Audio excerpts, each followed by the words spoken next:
नमस्कार दोस्तों, मैं एडवोकेट प्रभाकर पांडे अपने इस YouTube चैनल पे आप लोगों का स्वागत करता हूँ। आशा करता हूँ आप सभी लोगों का स्वास्थ्य बिल्कुल सही होगा।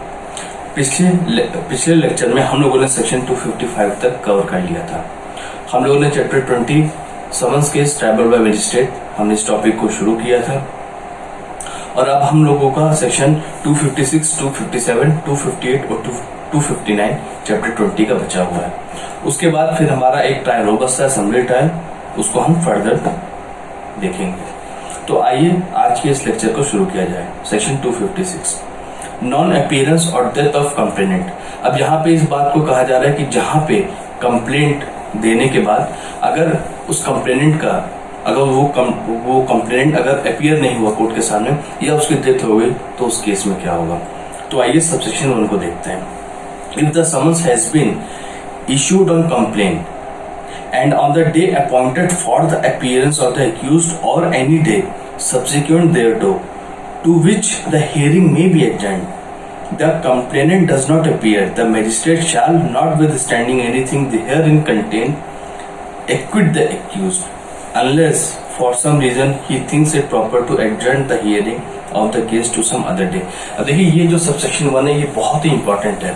सबसे पहले तो बात ये कि जो यहाँ पे समन्स केस हम बात कर रहे हैं वो हम कंप्लेंट केस जो हम समन भेज रहे हैं, जो हम समन ट्रायल की बात कर रहे हैं, कंप्लेंट केस की बात कर रहे हैं। तो इसको जरूर आप लोग याद करिएगा। यानी कि व्यक्ति ने जो मजिस्ट्रेट के सामने जो रिटन कंप्लेंट दिया है हम उसकी बात कर रहे हैं, तो ये इंटरव्यू में पूछा जा सकता है। तो यहाँ से वो सिर्फ कंप्लेंट की बात हो रही है। अब यहाँ पे इस चीज को बोला जा रहा है कि मजिस्ट्रेट ने जो डे फिक्स किया कि भाई आप आइए, आप कोर्ट के सामने अपीयर हुई, अपनी बात रखिए, अपने एविडेंस को रखिए। अब उस दिन जो कंप्लेनेंट है जिसने खुद कंप्लेंट दिया था वो खुद ही अपीयर नहीं हुआ, तो ऐसे केस में अगर मजिस्ट्रेट को लगता है तो वो उस एक्यूज्ड पर्सन को एक्विट कर सकता है। देखिए बड़ा ही बहुत ही इंपॉर्टेंट चीज। अगेन ये इंटरव्यू का पार्ट है कि इंटरव्यूअर आपसे पूछ सकता है कि एक कंप्लेंट केस है, एक कंप्लेंट पे एक समन्स ट्रायल चल रहा है मजिस्ट्रेट, और सपोज करिए आप नहीं पहुंचते तो क्या होगा। तो देखिए एक्यूज्ड पर्सन को एक्विट कर सकता है एक magistrate unless for some reason he thinks it proper to adjourn the hearing of the case to some other day. या फिर अगर मजिस्ट्रेट को लगता है कि नहीं एक्विट करना प्रॉपर नहीं है तो वो जो है वो केस को एडजर्न कर देगा और कोई नया डेट फिक्स कर देगा। अब इसके प्रोविजन को देखते हैं। Provided that where the complainant is represented by a pleader और by the officer conducting the prosecution और where the magistrate is of opinion that the personal attendance of the complainant is not necessary, the magistrate may dispense with the attendance and proceed with the case. अभी जो प्रोवाइजर जो बात कर रहा है वो एक तरीके से एक जो कंप्लेनेंट है उसके थोड़े से राइट की बात कर रहा है कि सपोज करिए कि जो कंप्लेनेंट है वो अपने प्लीडर के थ्रू, यानी कि प्लीडर उस कंप्लेनेंट को रिप्रेजेंट कर रहा है और जिस दिन जो डेट फिक्स हुई उसका प्लीडर प्रेजेंट है, कंप्लेनेंट प्रेजेंट नहीं है। लेकिन मजिस्ट्रेट को लगता है कि यार कंप्लेनेंट को आने की जरूरत भी नहीं थी, जो उसका प्लीडर है वो सफिशिएंट है। तो ऐसे केस में जो मजिस्ट्रेट है वो केस को एडजर्न कर देगा और नेक्स्ट डेट जो है वो लगा देगा, यानी नेक्स्ट डेट दे देगा जिसपे अपीयर होना होगा। इसका सबसेक्शन 2 क्या कहता है?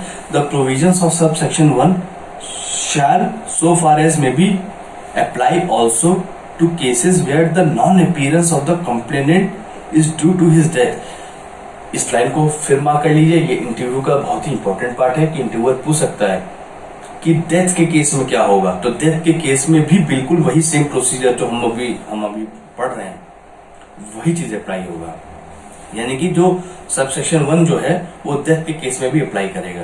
तो इसको आप मार्क कर लीजिएगा, ये इंटरव्यू का पार्ट है। अब चलते हैं हम सेक्शन 257 की तरफ।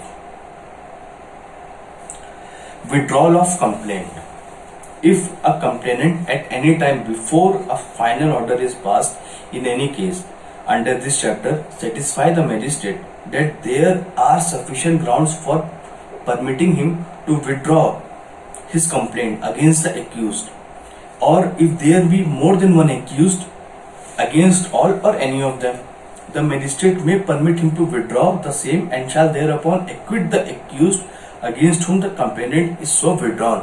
अब यहाँ पे ये बात हो रही है कि जहां पे जो कंप्लेनेंट है, जजमेंट प्रोनाउंस होने से पहले, फाइनल ऑर्डर प्रोनाउंस होने से पहले कंप्लेनेंट को ये लगता है कि नहीं, मुझे अपने कंप्लेंट को विड्रॉ कर लेना चाहिए, और मजिस्ट्रेट के सामने जब वो एप्लीकेशन मूव करता है और मजिस्ट्रेट को इस बात पे वो सेटिस्फाई कर लेता है कि नहीं, ये कोई भी किसी भी तरीके का कोई केस मेड आउट नहीं हो रहा है या फिर कोई हमारे बीच में कॉम्प्रोमाइज हो गया, कोई दिक्कत नहीं है, तो ऐसे केस में जो है वो अपने कंप्लेंट को विड्रॉ कर सकता है। कंप्लेनेंट के पास यहाँ पे ये भी पावर है कि सपोज करिए 3 या 4 एक्यूज पर्सन थे, तो चाहे तो सभी के अगेंस्ट वो कंप्लेंट वापस ले सकता है, या सपोज करिए 4 में से 2 के अगेंस्ट वो कंप्लेंट वापस लेना चाहता है। 2 के अगेंस्ट वो चाहता है कि कंप्लेंट पड़ा रहे और प्रोसीडिंग चलती रहे, तो चाहे तो 2 के अगेंस्ट वापस ले सकता है, चाहे वो 1 के अगेंस्ट वापस ले सकता है कंप्लेंट, या चाहे तो सभी के अगेंस्ट कंप्लेंट वापस ले सकता है। और जिनके अगेंस्ट भी वो कंप्लेंट वापस लेगा, मजिस्ट्रेट अगर सेटिस्फाई होता है तो वो उस पर्सन को एक्विट कर देगा। अगेन इंपॉर्टेंट चीज, एक्विट कर देगा। देखिए ये एक्विटल डिस्चार्ज ये बहुत इंपॉर्टेंट इसलिए होता है क्योंकि मैंने आपको अपने प्रीवियस वीडियो में बताया था कि एक्विटल और डिस्चार्ज एक दोनों ही एक बिल्कुल अलग फर्मा में है दोनों। तो इन एक तरफ डिस्चार्ज है, एक तरफ एक्विटल है। एक्विटल हमेशा मेरिट पर है, डिस्चार्ज का मतलब डिसमिस इन डिफॉल्ट भी होता है कि जहां पे एक अगर पर्सन डिस्चार्ज किया गया है और बाद में हमें लगता है कि उसके अगेंस्ट हम दोबारा सेम फैक्ट सेम ग्राउंड पे अगर हम केस को इंस्टीट्यूट कर सकते हैं तो केस को इंस्टीट्यूट किया जा सकता है। इसलिए मैं इस चीज को मैं बार बार आपको पॉइंट आउट करता रहता हूं क्योंकि इंटरव्यू में खासतौर से इन चीजों को जरूर पूछा जाता है। आपसे पूछ सकता है कि अगर एक कंप्लेनेंट ने कंप्लेंट वापस कर लिया तो उस पर्सन का क्या होगा। अब ऐसे में आपको कंफ्यूजन हो सकता है कि यार ये डिस्चार्ज है या एक्विटल, तो इसलिए मैं आपको इस बात को जो है इस चीज को जो मैं बार बार पॉइंट आउट कर रहा हूं, तो वो एक्विट हो जाएगा। अच्छा, यहाँ पे एक छोटी सी चीज मैं आपको और बताना चाहता हूं कि जो कंप्लेनेंट है उसको एक्यूज पर्सन से कंसेंट लेने की जरूरत नहीं है कि वो पहले एक्यूज पर्सन से कंसेंट लेगा, पहले पूछेगा नहीं। हाँ, कोर्ट से मजिस्ट्रेट से कंसेंट लेना जरूरी है बस, लेकिन एक्यूज पर्सन से कंसेंट लेना जरूरी नहीं है। तो आई होप सेक्शन 257 भी आप लोगों को क्लियर हो गया होगा। अब हम चलते हैं section 258, power to stop proceedings in certain cases. इसका आइए इसको समझते हैं। In any summons case instituted otherwise than upon complaint. अब ये जो फ्रेज है अदरवाइज देन अपॉन कंप्लेंट, जिसको मार्क करके और साइड में लिख लीजिएगा सुओ मोटो। बस इसका इतना से मतलब है सुओ मोटो, जहां पे जो मजिस्ट्रेट है वो सुओ मोटो का ऑर्डिनेंस लेकर के समन्स केस चला रहा है। A magistrate of the first class or with the previous sanction of the chief judicial magistrate, any other judicial magistrate may, for reasons to be recorded by him, stop the proceedings at any stage without pronouncing any judgment, and where such stoppage of proceeding is made after the evidence of the principal witnesses has been recorded, pronounce a judgment of acquittal, and in any other case release the accused, and such release shall have the effect of discharge। आपको हो सकता है थोड़ा सा लग रहा हो कि थोड़ा सा टिपिकल है, लेकिन इसको मैं एकदम आसान भाषा में समझा देता हूं कि जहां पे सुओ मोटो कॉग्निजेंस लेने के बाद एक मजिस्ट्रेट ने समन केस चलाया। अब फर्स्ट क्लास मजिस्ट्रेट या अगर कोई मान लीजिए फर्स्ट क्लास के अलावा कोई और मजिस्ट्रेट है, तो चीफ जुडिशियल मजिस्ट्रेट के परमिशन के बाद या कोई और अगर अदर मजिस्ट्रेट है तो उनके पास ये पावर है कि वो जजमेंट प्रोनाउंस होने से पहले वो उस केस को, उस प्रोसीडिंग को वो स्टॉप कर सकते हैं। लेकिन यहाँ पे जो सबसे इंपॉर्टेंट चीज बताई जा रही है वो ये है कि जहां पे अगर उस मजिस्ट्रेट ने जो भी इंपॉर्टेंट विटनेसेस थे उन सब विटनेसेस को एग्जामिन कर लिया, तो फिर यहाँ वहां पे उसको जजमेंट प्रोनाउंस करना पड़ेगा और वहां पे वो एक्विटल होगा।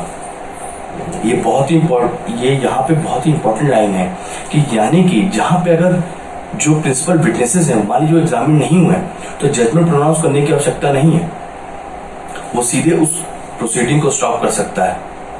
लेकिन जहां पे अगर उसने जो मेजर विटनेसेस हैं उनको एग्जामिन कर लिया है तो उसके बाद उसे जजमेंट प्रोनाउंस करके उस पर्सन को एक्विट करना पड़ेगा। And in any other case, यानी इसके अलावा, release the accused and such release shall have the effect of discharge. मैंने इससे पहले कहा कि अगर वो मान लीजिए इंपॉर्टेंट विटनेसेस को एग्जामिन नहीं करता, जजमेंट प्रोनाउंस करके एक्विट नहीं करता, तो उसके अलावा अगर वो प्रोसीडिंग को स्टॉप कर रहा है तो उसका इफेक्ट क्या होगा? उसका इफेक्ट होगा डिस्चार्ज। देखिए मैंने को पहले भी कहा, फिर देखिए एक्विट और डिस्चार्ज आ गया, तो इसको नोट डाउन कर लीजिएगा, मार्क कर लीजिएगा खास तौर से, क्योंकि इंटरव्यू में इसको भी पॉइंट को रेस किया जा सकता है कि जहां पे मजिस्ट्रेट ने एक समन्स केस वो प्रोसीडिंग चला रहा था और जहां पे उसने स्टॉप कर दिया प्रोसीडिंग को, तो उस केस में वो जो एक्यूज पर्सन है वो एक्यूट होगा या फिर वो डिस्चार्ज होगा। तो इन दोनों ही कैटेगरी जो है अलग अलग है। अगर मेजर जो विटनेसेस है उनका एग्जामिनेशन हो चुका है तो फिर जो मजिस्ट्रेट है उसको जजमेंट प्रोनाउंस करने के बाद उसको एक्विट करना है। और अगर मेजर विटनेसेस का एग्जामिनेशन नहीं है तो वो प्रोसीडिंग को स्टॉप करने के बाद उस एक्यूज्ड पर्सन को डिस्चार्ज कर देगा। आई होप सेक्शन 258 भी आप लोगों को समझ में आ गया होगा। अच्छा, एक चीज इसमें और डिस्कस कर लेते हैं कि मान लीजिए डिस्चार्ज है, तो डिस्चार्ज के अगेंस्ट हमारे पास क्या रेमेडी है, या अगर एक्विट कर दिया तो एक्विट के अगेंस्ट जो अपोजिट पार्टी है उसके पास क्या रेमेडी है। तो आप हमेशा याद रखिएगा, जहां पे भी आपका जो बेरेक्ट है या फिर अगर आप जहां नोट्स बना रहे हैं, हमेशा इसको एक बुलेटिन में एक पॉइंट में आप इसको नोट कर लीजिए कि जहां पे एक्विटल है वहां पे जो रेमेडी है वो अपील की है। आप उस एक्विटल के अगेंस्ट अपील कर सकते हैं, उस एक्विटल के अगेंस्ट आप अपील कर सकते हैं। लेकिन जहां पे डिस्चार्ज है तो वहां पे वो रिवीजन में जाएगा, वहां पे अपील में नहीं जाएगा। तो इस पॉइंट को आप लोग नोट कर लीजिएगा। आइए अब हम चलते हैं सेक्शन 259 की तरफ, power of court to convert summons case into warrant case. जैसा कि हेडिंग हम लोगों को समझा रहा है तो हमको देख के ही समझ में आ रहा है कि ये पावर दिया गया है कि जहां पे समन्स केस को जो है वो कन्वर्ट करके, यानी कि वो वारंट केस की तरह, यानी वारंट केस के जो प्रोसीजर है उसको फॉलो कर सकता है।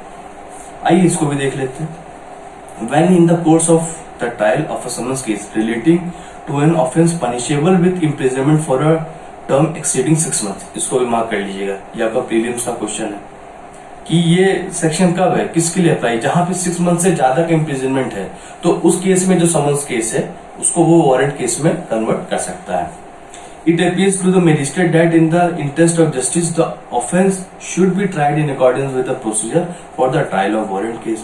Such magistrate may proceed to rehear the case in the manner provided by this court for the trial of warrant case and may recall any witness who may have been examined. इसका मतलब क्या है कि हमने पहले पढ़ा कि summons case के हमने सबसे पहले सेक्शन पढ़ा था कि वहां पे तो चार्ज फ्रेम करने की आवश्यकता नहीं है, लेकिन अब समन्स केस को जब हमने कन्वर्ट करके वारंट केस में बना दिया तो हम अब चार्ज भी फ्रेम करेंगे और जो भी विटनेसेस जिनका एग्जामिनेशन पहले हो चुका था हम उनको दोबारा रिकॉल करेंगे, हम उनको दोबारा रिकॉल कर सकते हैं, हम फिर से हम नए एविडेंस को ले सकते हैं और जिन विटनेसेस का एग्जामिनेशन हो चुका हम दोबारा रिकॉल करके उनका फ्रेश से जो है एग्जामिनेशन कर सकते हैं। सो हम लोगों का जो समन्स केस है ये टॉपिक यानी चैप्टर 20 भी जो है पूरा कवर हो गया। आई होप आपको कहीं पे कोई डाउट नहीं होगा, और अगर आपके पास कोई डाउट है, कोई क्वेरी है तो मैंने आपसे पहले भी कहा है आप मेरे कमेंट सेक्शन में जाकर के आप कोई भी अपनी डाउट, अपनी क्वेरी जो है रेज कर सकते हैं एंड मुझे काफी खुशी होगी अगर मैं उनका जवाब दे पाऊं। अब हम अपनी नेक्स्ट वीडियो से जो है चैप्टर 21 को देखेंगे, यानी कि आपका समरी ट्रायल्स। आई होप आज का जो लेक्चर है आप लोगों को जरूर समझ में आया होगा। अब हम अपने नेक्स्ट वीडियो में मिलेंगे।